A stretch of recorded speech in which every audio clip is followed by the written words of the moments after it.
రాజశేఖర్ గారు, మన మోడరేటర్ పూజన్ గారు ఉన్నారు కదండి, మరి వన్ ఆఫ్ ద ఫౌండర్ వాళ్ళు అమ్మగారు అండ్ సెపరేట్ అంతా ఓవరాల్ గా అన్నిట్లో కూడా యూపీఎస్ లో జరిగే ప్రతి దాంట్లో కూడా ఇన్వాల్వ్ అవుతూ మరి ఎంతో పని చేస్తా ఉంటారు. అన్న హైదరాబాద్ లో ఉన్నప్పటికీ కూడా ఈ డేస్ అంతా కూడా మరి యూపీఎస్ సమయం అంతా ఇక్కడ స్పెండ్ చేస్తూ ఉంటారు. సో అన్న ఎక్స్పీరియన్స్ ఈసారి ఎలా ఉంటుంది? నాకు క్రైస్తలా very nice to meet you. Honor to be associated with UPF. Last year నేను లేకపోయినా this year UPF కలిసి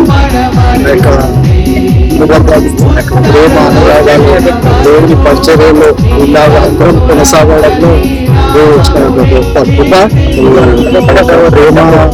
తెలంగాణ యూపీఎఫ్ మెంబర్స్ అందరితో కలిసి ఇంటి సేవను జరిగిస్తుంది. దేవుని చిత్త అది పాత్రలుగా మనం వాడుకుంటున్నందుకు చూపిస్తున్నాను. రానున్న దినాల్లో కూడా మన యొక్క సహకారం నేనే కాకుండా నా యొక్క కుటుంబంలో ఉన్న కుమారుడు యూఎస్లో ఉన్నప్పటికీ తన యొక్క మనసంతా ఇక్కడనే ఉన్నాడు. సో అక్కడి నుండి తాను కూడా డొనేషన్స్ రేజ్ చేసి పంపించాడు. తనకున్న ఆ యొక్క ప్రేమను బట్టి యూపీఎఫ్ సేవలో ఉన్న తనకున్న ఆ యొక్క అనుబంధాన్ని బట్టి ఉన్నప్పటి నుండి యూపీఎఫ్ లోనే పెరిగారు. ఇద్దరు కొడుకు కుమారుడు కూడా. Thank you.